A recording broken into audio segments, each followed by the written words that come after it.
하나님의 말씀은 에스겔 33장 7절로 9절까지 말씀입니다. 구약성경 1202페이지에 있습니다. 우리 한 목소리로 다 같이 봉독합니다. 인자야, 내가 너를 이스라엘 족속의 파수꾼으로 삼음이 이와 같으니라. 그런즉 너는 내 입의 말을 듣고 나를 대신하여 그들에게 경고할지어다. 가령 내가 악인에게 이르기를 악인아, 너는 반드시 죽으리라 하였다 하자. 내가 그 악인에게 말로 경고하여 그의 길에서 떠나게 하지 아니하면 그 악인은 자기 죄악으로 말미암아 죽으려니와 내가 그의 피를 내 손에서 찾으리라. 그러나 너는 악인에게 경고하여 돌이켜 그의 길에서 떠나라고 하되 그가 돌이켜 그의 길에서 떠나지 아니하면 그는 자기 죄악으로 말미암아 죽으려니와 너는 내 생명을 보전하리라. 아멘. 존귀와 찬양과 영광을 받으시기에 합당하신 하나님을 이 시간 경배합니다. 말씀으로 세상을 만드시고 만물을 사랑으로 보호하시는 주님, 주일을 맞이하여 주님 앞으로 나아가오니 거룩한 성령으로 충만한 예배가 되게 하여 주옵소서. 한 주간 내가 지은 죄 이 시간 주님 앞에 다 아뢰옵니다. 주의 보혈 흘리심으로 정결케 하시었으니 주님, 정결한 마음으로 이 예배로 나아가게 하여 주옵소서. 우리는 연약하여 각자 제 갈 길로 갔사오나 이 시간 오직 하나님을 바라보며 나의 주 되시며 예배의 목적임을 간절히 고백합니다. 소망의 하나님, 우리 알곡교회가 하나님의 영광을 드러내는 교회가 되기를 원합니다. 담임 목사님을 중심으로 마음을 모으고 하나님 말씀, 교회 중심을 믿음 생활을 통해 하나님의 거룩한 이름을 나타내는 교회가 되게 하여 주옵소서. 그리하여 주님의 빛이 나는 교회가 되어 마을을 교회로, 주민을 교인으로 이 목표를 이루는 교회가 되게 하여 주옵소서. 이 예배 때 특별히 3.1절 105주년 기념주일로 지킵니다. 나라를 위해 헌신하였던 믿음의 선진들처럼 우리가 믿음의 파수꾼으로서 나의 신앙을 굳게 붙잡고 이 믿음을 후대에게 전할 수 있도록 하여 주옵소서. 그래서 알곡 모든 성도의 삶의 터전에서 굳센 믿음을 뿌리내리고 주님께서 잘하였다, 충성된 종이라고 칭찬받는 알곡 성도가 되기를 원합니다. 주님, 오직 의지할 이 하나님밖에 없사오니 이 예배를 붙잡아 주시고 기도와 예배를 통하여 눈먼 자가 눈을 뜨고 앉은 자가 걷게 되고 두려움과 걱정에 얽매인 자들이 자유로워지는 기적이 우리에게 있게 하여 주옵소서. 이 예배가 하나님의 살아계심과 위대하심을 선포하는 시간이 되게 하여 주시옵소서. 말씀 전하시는 목사님에게 성령 충만, 권능의 말씀을 선포하게 하시고 그 능력을 더하여 주시옵소서. 예배를 섬기며 봉사하는 이들에게도 하늘의 상급으로 채워주시고 큰 소리 나는 찬양으로 영광 돌리는 호산나 찬양대에게도 감당 못할 은혜로 함께하여 주시옵소서. 우리에게 예배가 간절해지기를 기도하며 예수 그리스도의 이름으로 기도드렸습니다. 아멘.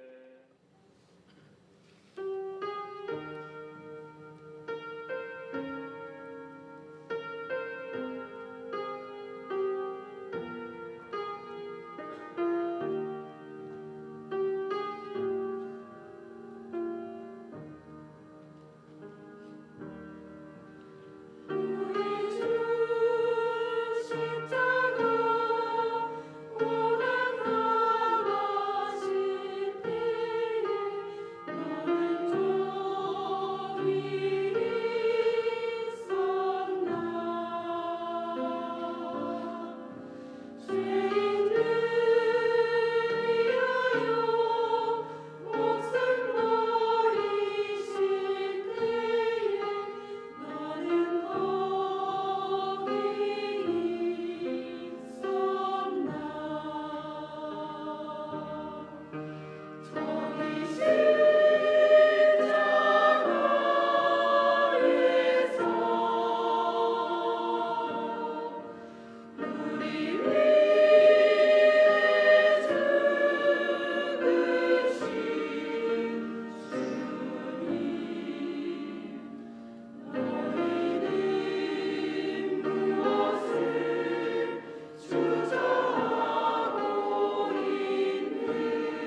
할렐루야. 아멘. 할렐루야. 아멘. 저기 십자가 위에 우리를 위하여 죽으신 주님, 너희는 무엇을 주저하고 있느냐? 사랑의 주께로 오라. 귀한 찬양의 큰 은혜를 받았습니다. 22명의 찬양대 대원들 다시 한번 감사드립니다. 올해 부활절은 예년보다 조금 일러서 3월 마지막 주일이 부활절이죠. 그 전에는 또 고난주간입니다. 한 달 남아있는 이 기간에 다른 교단은 또 사순절이라 해서 주님의 고난을 묵상하는 그런 절기로도 지킵니다만 우리는 그 절기 자체는 지키지 않습니다만 그 의미는 우리가 되새기면서 지금부터 기도하며 주님의 십자가의 죽음을 묵상하고 또 주님의 고난에도 동참하고 주님께서 우리에게 맡기시고 명령하신 사역들이 무엇인가를 다시 한번 되새기며 기도하는 귀한 시간들로, 귀한 계절들로 보낼 수 있기를 부탁합니다. 오늘 3.1운동 105주년 기념감사 예배로 이렇게 드립니다. 진정한 성도는 애국자여야 한다라는 말이 있습니다.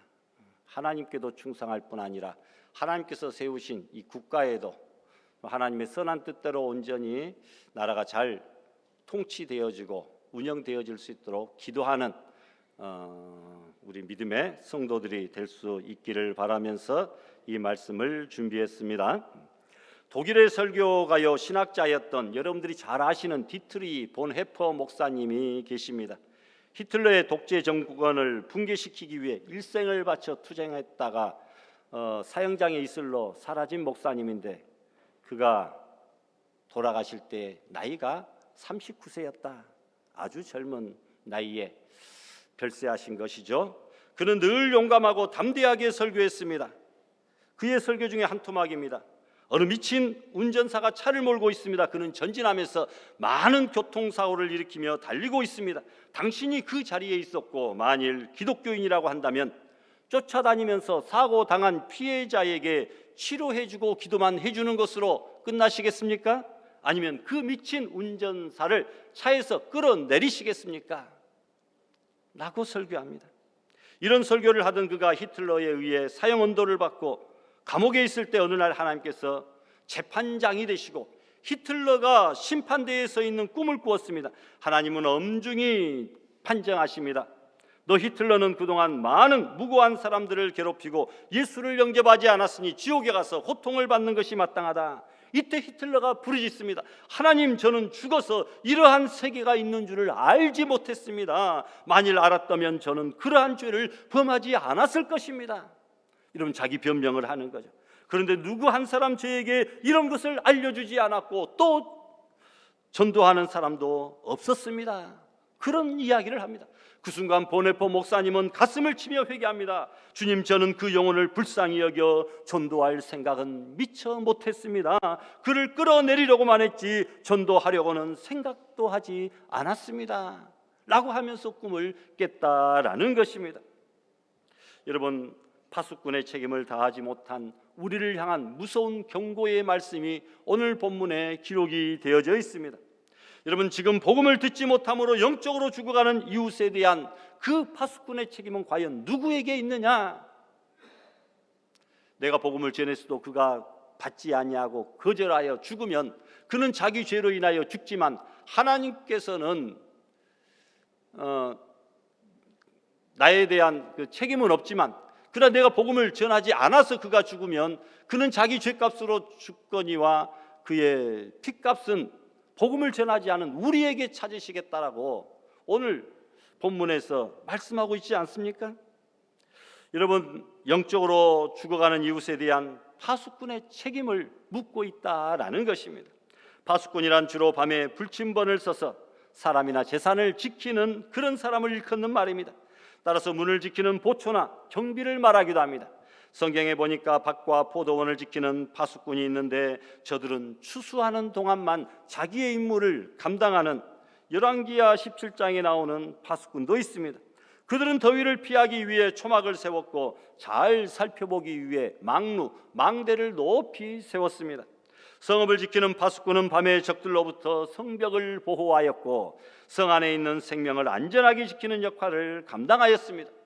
이 파수꾼의 역할은 성읍이 적들로부터 포위 공격을 당할 때에 더욱 중요한 역할을 담당합니다. 그것은 파수꾼의 책임을 말하는 것이고, 그런데 성읍은 언제까지나 어디까지나 하나님께 있다는 것이 시편 기자의 신앙입니다. 여호와께서 집을 세우지 아니하시면 세우는 자 수고 헛되고 성을 지키지 아니하시면 파수꾼의 경성함이 허사로다, 깨어있음이 헛되도다 라고 말씀하는 거죠.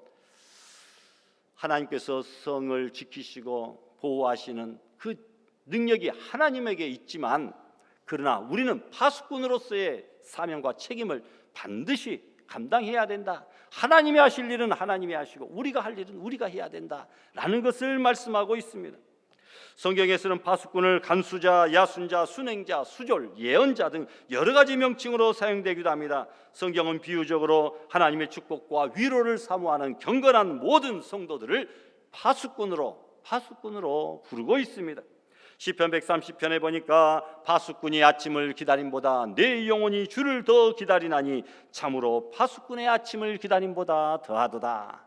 우리 모든 성도들은 주님을 기다리는 영적인 파수꾼이다 라고 말씀합니다. 예로부터 각 나라는 자기 나라 방어하기 위하여 성벽이나 문루, 도로, 국경, 기타 요소에 파수꾼을 세워서 적의 침략으로부터 나라를 지켜왔습니다. 적이 접근할 때는 신호를 울렸고 그 신호에 따라 군사행동이 취해집니다. 이런 때에 파수꾼의 역할은 실로 국가의 전망을 좌우할 만큼 큰 역할을 감당하는 것이죠.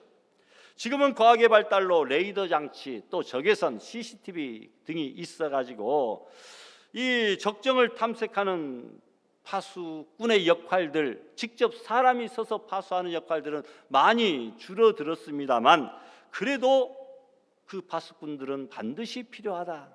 또한 우리는 이 시대의 영적인 레이더, 즉 이 시대의 영적인 파수꾼들이다 라고 하는 사실을 우리는 깨달아야 됩니다.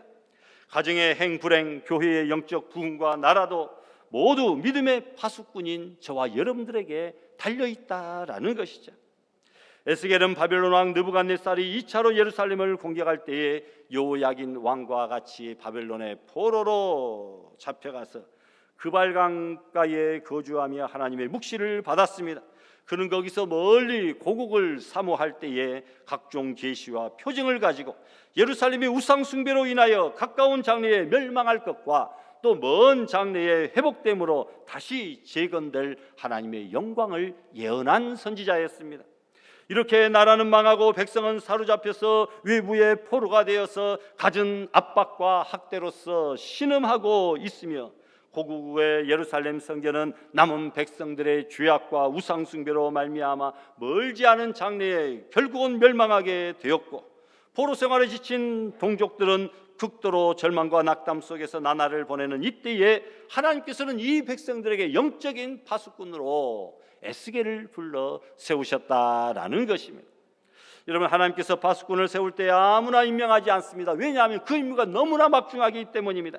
2차 세계대전의 영웅인 미국의 더글라스 메가더 장군은 이런 유명한 말을 했죠. 작전에 실패한 지휘관 용서받을 수 있지만 경계에 실패한 지휘관은 용서받을 수 없다. 경계, 즉 파수꾼으로서의 사명을 감당하지 못하여서 실패한 작전은 결코 용서받을 수 없다라고 말합니다. 여러분, 그만큼 싸움에 있어서 경계는 너무나도 중요하다고 하는 사실이죠. 오늘날 영적 싸움터에서 살아가는 우리 모든 성도들은 자신과 가정과 이웃과 영혼을 사탄의 영적 공격으로부터 경계하는 파수꾼의 사명을 지니고 있다고 하는 사실을 결코 잊어서는 안 된다는 것입니다. 이 시대의 영적 파수꾼으로 부름받은 성도들은 어떤 삶을 살아야 되는가 몇 가지로 말씀을 드리고자 합니다. 첫 번째, 파수꾼들이 하는 일은 무엇인가? 파수꾼은 무엇보다도 망을 보는 일을 합니다. 망을 본다, 이 말은 남의 형편을 살펴본다, 이런 말로 바꿔볼 수 있습니다. 다른 사람의 동정을 살피는 것을 말합니다. 적국의 형편과 움직임을 예의주시하는 것을 말합니다. 또한 파수꾼은 감시하는 일을 합니다. 다른 사람들이 고요히 잠들어 있는 밤에도 그는 깨어 있어서 지켜야 된다는 것이죠. 뿐만 아니라 눈을 크게 뜨고 계속하여 사방을 주의 깊게 살펴보며 감시해야 됩니다. 시편 80편에 보니까 유대인들은 들판에 파수대를 쌓아 그곳에 파수꾼을 두어서 도둑이나 여우나 곰이 과일이나 곡식을 해야 하는 것을 막도록 했다라는 것입니다. 또한 여러분, 파수꾼은 야경하는 일을 하였습니다. 야경이란 밤사이에 별일이 없도록 두루두루 살피고 지키는 것을 말합니다. 그들의 소원은 어서 아침이 오는 것, 바로 이것 아니겠습니까? 유대인들은 군사 목적상 밤을 3개의 파수 단위로 나누었는데 1파수는 해질 때부터 10시까지, 2파수는 10시부터 새벽 2시까지, 그리고 3파수는 새벽 2시부터 해 뜰 때까지 이렇게 나누었습니다. 우리나라도 하룻밤을 경으로 5등분하여 초경은 8시부터 10시까지, 2경은 12시, 3경은 2시, 4경은 4시, 5경은 6시까지로 나누었습니다. 파수꾼은 밤을 지킴과 동시에 밤의 시간을 외치며 알려주는 그런 임무가 있다고 하는 사실입니다. 밤을 지키면서 또 지금은 몇 시다, 지금은 영적으로 어떤 시기다 라는 것을 알려주는 그런 영적 파수꾼의 사명 또한 우리가 가져야 된다는 말입니다. 여러분, 보라 지금은 은혜 받을 만한 때요, 보라 지금은 구원의 날이라 말씀하고 있습니다. 영적 세계의 시간을 알려주는 지금 이 시간은, 이 시기는 자다가 깰 때가 되었다, 근신하라, 주님 앞에 나와서 예배드리고 충성해야 될 때가 되었다라고 알려주는 영적 세계의 파수꾼의 사명을 우리가 감당하자라는 것입니다.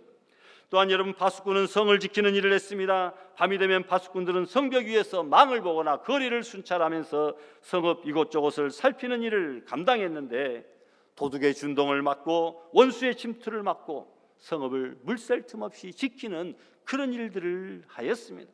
또한 파수꾼은 깨우치는 일을 합니다. 에스겔 3장 17절에 보니까 나는 너를 대신하여 내 입의 말을 듣고 나를 대신하여 그들을 깨우치라. 깨우치라는 말은 계명하다, 훈계하다, 가르치다라는 뜻으로도 사용됩니다. 영적인 파수꾼인 성도들은 하나님을 알지 못하는 저 세상 사람들에게 우리 인생의 본분이 무엇인지, 우리는 어디에서 와서 무엇하고 살다가 어디로 가야 될지 그들에게 깨우쳐줘야 됩니다. 그들에게 하나님을 경외하고 하나님의 명령을 지키는 것이 인생의 본분임을 알려줘야 된다라고 하는 사실인 줄 믿습니다. 또한 파수꾼은 경계를 늦추지 말아야 됩니다.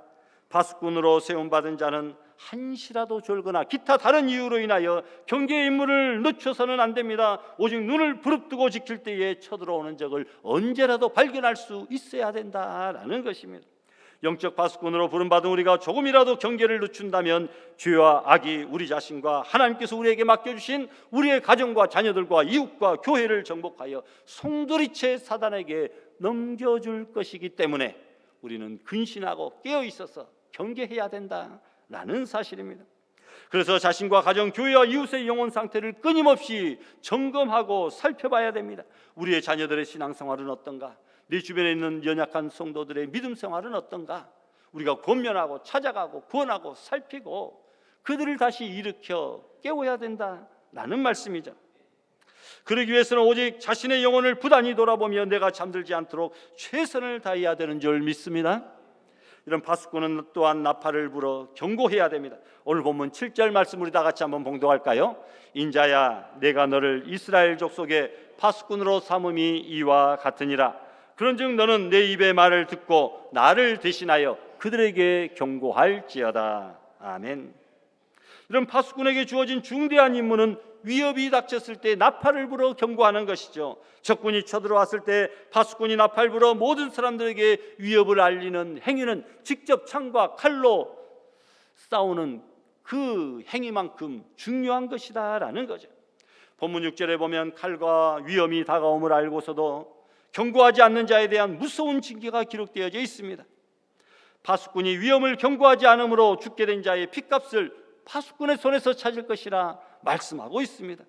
이 시간 여러분에게 묻습니다. 우리 모두 이 시대의 영적 파수꾼으로 부르심을 받았는데 과연 우리가 책임을 얼마나 성실하게 감당하고 있는가? 우리가 하나님을 전하지 않아서 죽어가는 이웃의 핏값을 하나님께서 우리의 손에서 찾으신다고 한다면 우리는 과연 어떻게 살아야 되겠느냐라는 말입니다. 자신의 어려운 환경과 사탄의 방해 혹은 유혹을 핑계 삼아 세상과 적당히 타협하고 나태한 생활에 빠져 다가오는 위험을 알면서도 나팔을 불거나 큰 소리로 외쳐 경고하는 일을 포기하고 있지는 않습니까?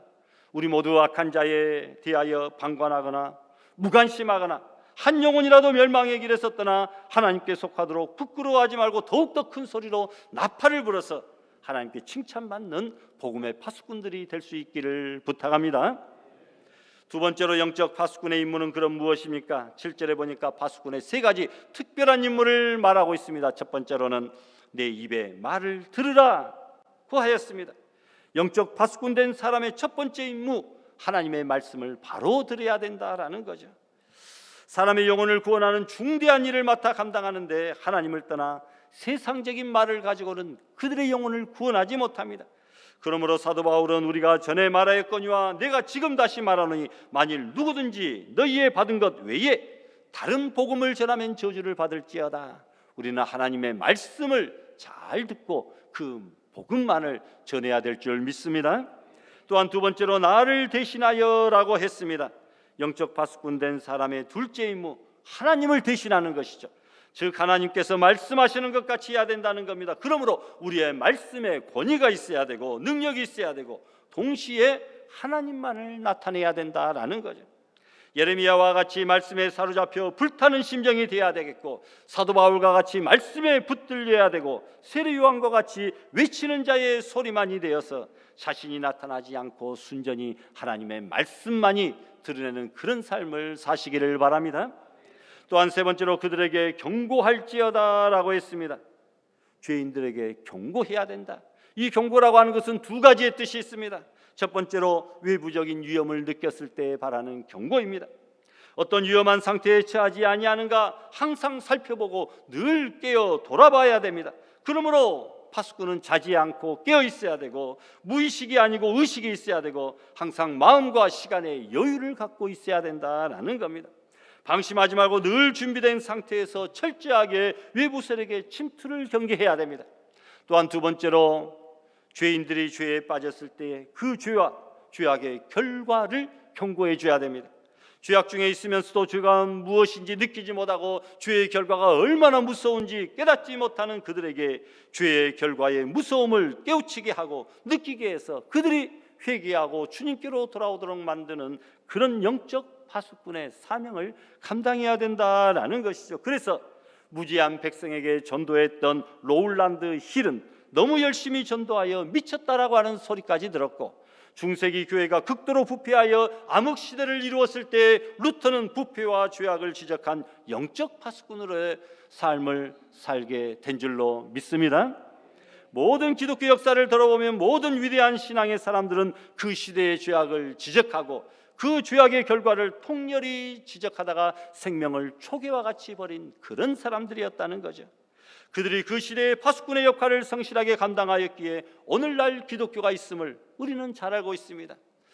1919년 3.1 독립 만세 운동을 벌였을 때 우리 기독교인들이 앞장서서 그 일을 주도하였고, 감옥에 투옥된 자도 또 사망한 자도 기독교인들의 숫자가 월등하였고, 33인의 독립선언문에 서명한 그 사람들 중에 16명이 우리 기독교인이었음은 우리가 익히 잘 알고 있는 그런 사실이었다라는 것입니다. 그런 파수꾼들의 헌신과 사명 감당이 있었기에 오늘날의 이 나라와 이 기독교가 이렇게 부흥하고 융성할 수 있게 되었다는 사실을 우리는 기억할 수 있기를 부탁합니다. 여러분, 세 번째로 영적 파수꾼의 임무 수행 방법은 또한 무엇입니까? 어떻게 해야 그 임무를 잘 감당할 수 있겠는가라는 것이죠.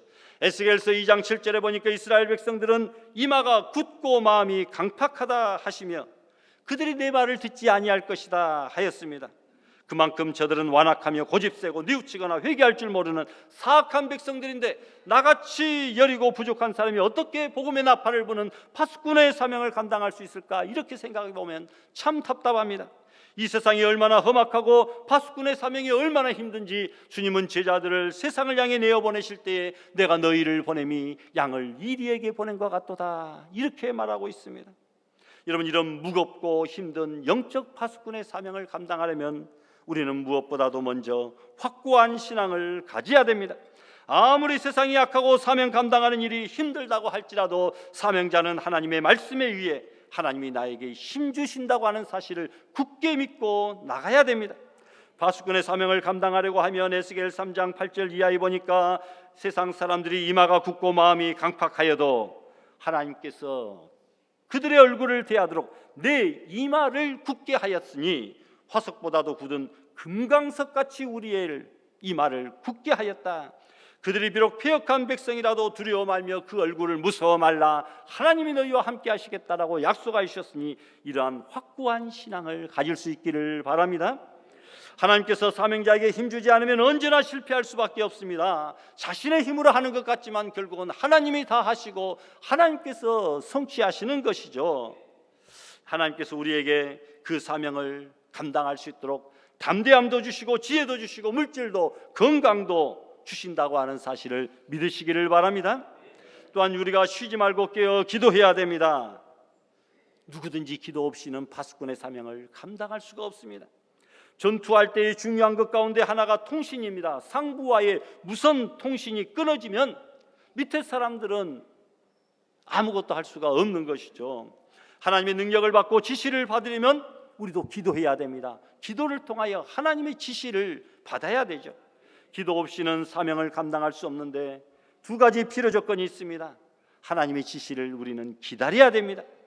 하박국 선지자는 파수하는 성 위에 올라가서 하나님의 지시를 기다려 그가 내게 무엇이라고 말씀하는지 기다리고 바라보노라 했습니다. 조급하게 생각하지 말고 잠잠히 묵상하며 하나님의 지시를 기다릴 수 있기를 바랍니다. 또한 이곳 사정을 보고 들은 대로 아뢰는 것이죠. 우리의 실정과 상황을 그대로 보고해야 됩니다. 보고해야 하나님께서 적절하게 지시를 하시고 명령하실 것이 아닙니까? 어려울 때, 답답할 때, 어찌할 수 없을 때 우리는 기도로 하나님 앞에 보고 드리고 하나님의 지시를 받고 그 지시대로 행해야 되는 줄 믿습니다. 여러분, 마지막으로 충성한 파수꾼들에게 주어지는 상급이 있습니다. 이 어려운 중에도 하나님의 명령에 따라 사명 감당하며 하나님께서는 반드시 큰 상급을 주신다고 했는데 하나님의 일에는 공짜가 없습니다. 첫 번째로 별과 같이 영원히 빛나는 상급을 주시겠다. 많은 사람을 옳은 대로 돌아오게 하는 자는 하늘의 별과 같이 빛나게 해주시겠다고 말씀하죠. 또한 많은 것으로 맡기신다고 말씀합니다. 적은 일에 충성한 자 많은 것으로 내게 맡기신다. 또한 의의 면류관을 얻습니다. 사도 바울은 선한 싸움 싸우고 달려갈 길을 마쳤으니 나를 위하여 예배해 놓은 의의 면류관을 받아 누리겠다라고 고백하고 있습니다. 20세기 평화의 사도 슈바이처 박사는 이런 말을 합니다.